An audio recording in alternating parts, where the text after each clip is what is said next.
sign conventions used to represent any electrogenic cell. आता कुठची एखादी इलेक्ट्रोजेनिक सेल असेल आणि त्या सेलचं रिप्रेझेंटेशन आपल्याला जर करायचं असेल, त्याच्या सेल रिॲक्शन्स म्हणा किंवा त्याचे डायग्राम म्हणा असं जर तुम्हाला दिलं असेल तर त्याचं रिप्रेझेंटेशन करा म्हणून तुम्हाला क्वेश्चन विचारला जाऊ शकतो, किंवा त्याच्या रिप्रेझेंटेशनवरनं त्याच्या सेल रिॲक्शन लिहा असंही तुम्हाला विचारलं जाऊ शकतं. तर मग त्याच्यासाठी काही कन्व्हेन्शन्स आहेत ते आता इथं आपल्याला या ठिकाणी स्टडी करायचे आहे. तर मग बघा आता आपण ते साइन कन्व्हेन्शन्स आता इथं स्टडी करणार आहोत one by one.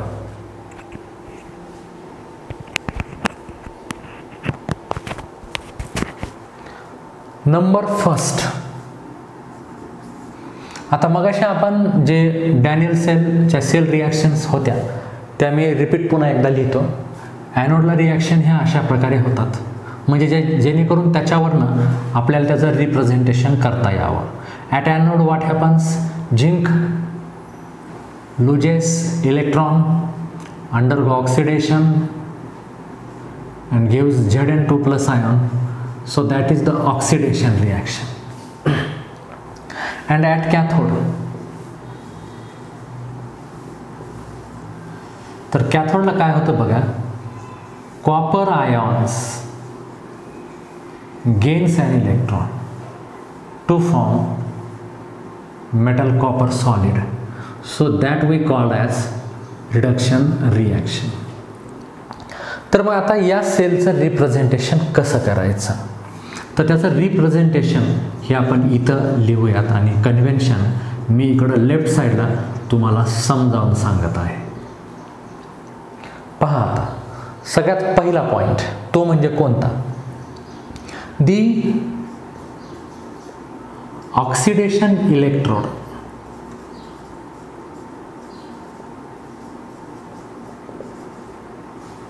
Electrode that is anode,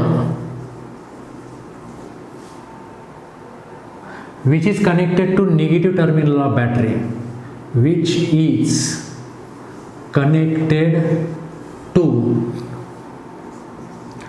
negative terminal of battery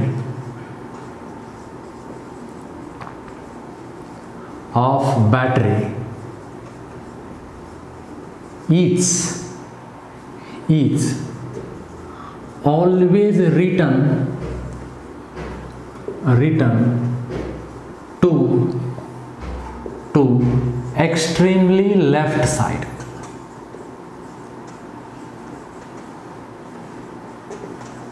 बघा आता जो ऑक्सिडेशन इलेक्ट्रोड आहे म्हणजे ॲनोड आहे, जो बॅटरीच्या निगेटिव्ह टर्मिनलला जोडला आहे, तर तो इलेक्ट्रोड एक्स्ट्रीमली लेफ्ट साईडला लिहायचा आहे. म्हणजे बघा हा निगेटिव्ह आणि हे एक्स्ट्रीमली लेफ्ट साईड, म्हणजे याचा एक्स्ट्रीमली लेफ्ट साईड याचा अर्थ त्याच्या पुन्हा लेफ्टला दुसरं आता काहीच नसलं पाहिजे. जो निगेटिव्ह इलेक्ट्रोड आहे ज्याच्यावर ऑक्सिडेशन झालं आहे तर तो नेहमी लेफ्ट साईडला लिहायचा. हा आपला पहिला पॉईंट आहे. दुसरा, आता तुम्ही याच्या ऑपोजिट तयार करणार आहात, दी reduction electrode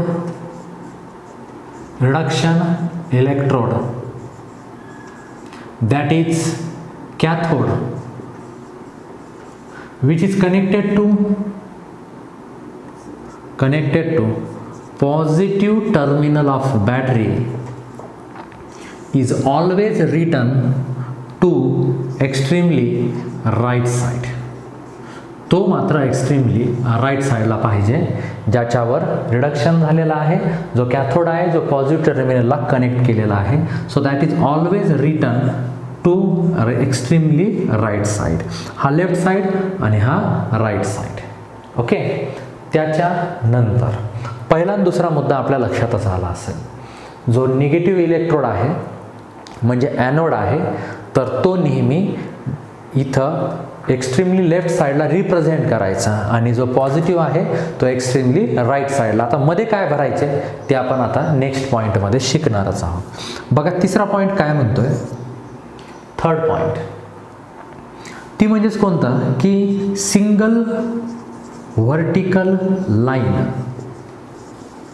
line, single vertical line indicates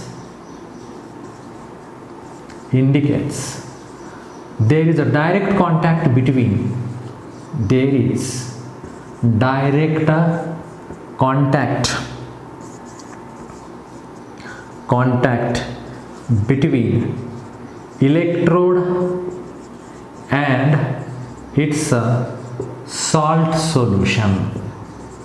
तर मध्ये जी सिंगल व्हर्टिकल लाईन येते तर ती सिंगल व्हर्टिकल लाईन अशा प्रकारे टाकायची की ती लाईन आपल्याला काय इंडिकेट करणार की इलेक्ट्रोड आणि त्याचं सॉल्ट सोल्युशन यांच्यामधला डायरेक्ट कॉन्टॅक्ट ते आपल्याला रिप्रेझेंट करणार.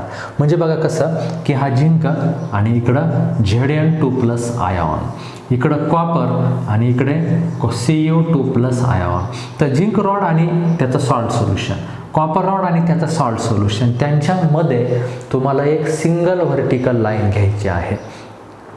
ती सिंगल व्हर्टिकल लाईन काय इंडिकेट करते?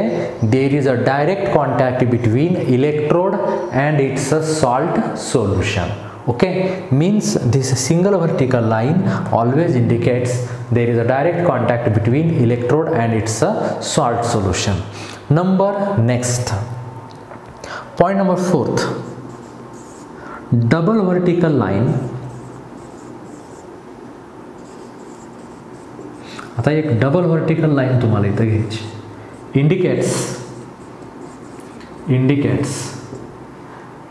there is indirect contact between, indirect contact between whatever it may be, but here between two salt solution. त्याचे दोन सॉल्ट सोल्युशन आहेत त्यांच्यामध्ये कॉन्टॅक्ट हा डायरेक्ट नाही, इनडायरेक्ट आहे, सॉल्ट ब्रिजच्या हेल्पने किंवा टू रॉडच्या हेल्पने. पण if there is indirect contact, so then at that time you have to take double vertical line. तर मग इथं आपण घेतलेली आहे double vertical line which shows the indirect contact between these two salt solution. तर हा आहे आपला पॉइंट नंबर 4th, चौथ्या क्रमांकाचा पॉइंट आहे.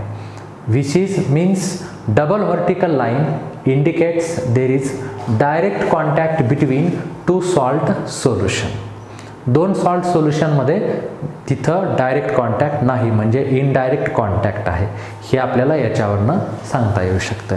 त्याच्यानंतर पॉईंट नंबर 5th, पाचवा पॉईंट तुम्ही इथं काय सांगणार की हे जे सॉल्ट सोल्युशन आहेत त्यांचं कॉन्सन्ट्रेशन तुम्हाला त्या आयॉनच्या खाली लिहायचे.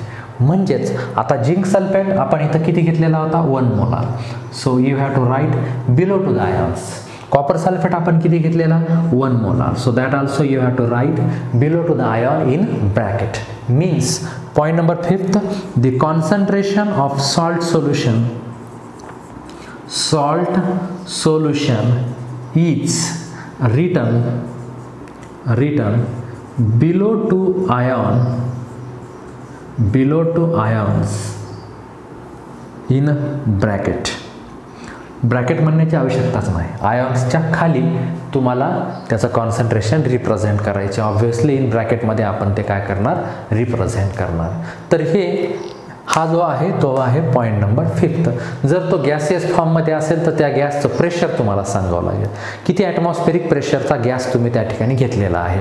आणि जर ते ॲक्वेस सोल्युशन असेल तर मग त्याचं concentration in molar form. So that you have to write below to that ions. त्या आयॉन्सच्या खाली किंवा त्या सॉल्ट सोल्युशनच्या खाली तुम्हाला त्याचं कॉन्सन्ट्रेशन लिहिणं कंपल्सरी असेल या सेलच्या रिप्रेझेंटेशनमध्ये. तर हा आपला होता पॉईंट नंबर 5th. आता त्याच्यानंतर तुम्ही तर काय सांगू शकताय की if it is gaseous electrode, so then at that time the platinum और पॅलाडियम like that inert metal should be shown in at the side of that gaseous electrode or at the left of right side to that gas. त्या गॅसच्या left किंवा right साईडला तुम्हाला platinum किंवा पॅलाडियम सारखा inert metal त्या ठिकाणी शो करायचा. तर तो पॉईंट असा ऑप्शनल आहे, म्हणजे काही गॅसेस इलेक्ट्रोडमध्येच फक्त तो पॉईंट तुम्हाला त्या ठिकाणी यूज करायचा आहे. त्याच्यानंतर पुढचा महत्त्वाचा पॉईंट तो म्हणजेच कोणता की direction of electron is always shown from negative to positive side. means from anode to cathode. So this is the direction of what? Electron. इलेक्ट्रॉनची डायरेक्शन झाली आणि करंटची डायरेक्शन त्याच्या एक्झॅक्ट अपोजिट असते, म्हणजे दिस is the direction of electric current.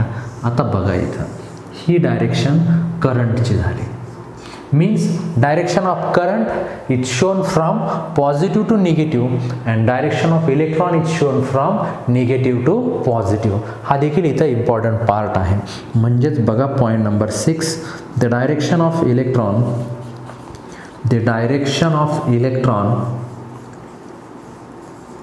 is shown from negative to positive किंवा from anode to cathode,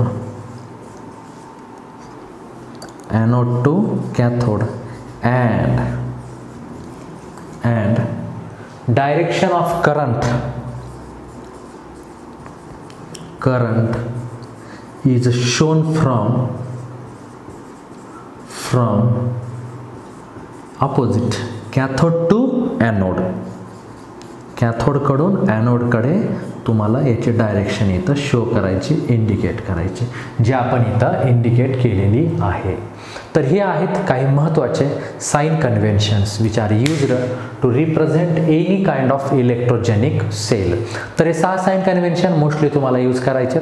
पहिलं काय आहे बघा, की जो ऑक्सिडेशन इलेक्ट्रोड आहे म्हणजे जो ॲनोड आहे, म्हणजे जो बॅटरीच्या निगेटिव्ह टर्मिनल आपण कनेक्ट केला आहे, तर तो नेहमी एक्स्ट्रीमली आपल्याला लेफ्ट साईडला लिहायचा आहे. बघा इथं हा जिंक एक्स्ट्रीमली लेफ्ट साईडला आपण इथं लिहिला आहे, जो ऑक्सिडेशन इलेक्ट्रोड आहे. त्याच्यानंतर जो रिडक्शन इलेक्ट्रोड आहे, जो कॅथोड आहे किंवा जो पॉझिटिव्ह टर्मिनलला जोडला आहे, तर तो मात्र एक्स्ट्रीमली तुम्हाला राईट साईडला अशा पद्धतीने रिप्रेझेंट करायचा आहे. त्याच्यानंतर इलेक्ट्रोड आणि सॉल्ट सोल्युशन यांच्यामध्ये ही जी सिंगल व्हर्टिकल लाईन आपण जी शो केलेली आहे, तर ती लाईन काय दाखवते की त्यांच्यामध्ये कॉन्टॅक्ट हा कसा आहे, डायरेक्ट आहे between electrode and it's salt solution. Electrode and it's salt solution यांच्यामध्ये डायरेक्ट कॉन्टॅक्ट आपण इथं शो केलेला आहे. त्याच्यानंतर इनडायरेक्ट कॉन्टॅक्ट. इनडायरेक्ट कॉन्टॅक्ट ह्या 2 सॉल्ट सोल्युशनमधला ही कोणती लाईन दाखवते, डबल व्हर्टिकल लाईन. तर ह्या 2 सॉल्ट सोल्युशनमधला इनडायरेक्ट कॉन्टॅक्ट इथं आपण या डबल व्हर्टिकल लाईनने शो करतायत. So this double vertical line indicates there is a indirect contact between 2 salt solution. जर एकही इनडायरेक्ट, सगळे कॉन्टॅक्ट डायरेक्ट असतील तर मग त्या ठिकाणी तुम्ही प्रत्येक ठिकाणी सिंगल व्हर्टिकल लाईनच टाकत पुढे जाऊ शकतायत. पण जर इनडायरेक्ट कॉन्टॅक्ट असेल, डायरेक्ट कॉन्टॅक्ट नसेल त्यांच्यामध्ये, तर तुम्हाला तिथं डबल व्हर्टिकल लाईन घ्यायची. आणि सगळ्यात महत्त्वाचं ते म्हणजे हे कॉन्सन्ट्रेशन्स तुम्हाला त्या आयॉन्सच्या खाली तिथं लिहायचे आहेत. आणि त्याच्यानंतर लास्टला करंट आणि इलेक्ट्रॉनची डायरेक्शन तुम्हाला शो करायची. इलेक्ट्रॉनची direction from anode to cathode आणि करंटची direction from cathode to anode.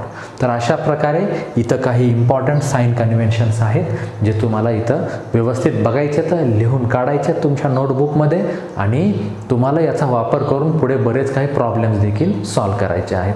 Problems नेमका याच्यावर कसे विचारले जाऊ शकतात, की पहिली गोष्ट ती म्हणजे कोणती, की तुम्हाला अशा रिॲक्शन दिल्या जातील आणि त्याच्यावरनं रिप्रेझेंट करा म्हणते.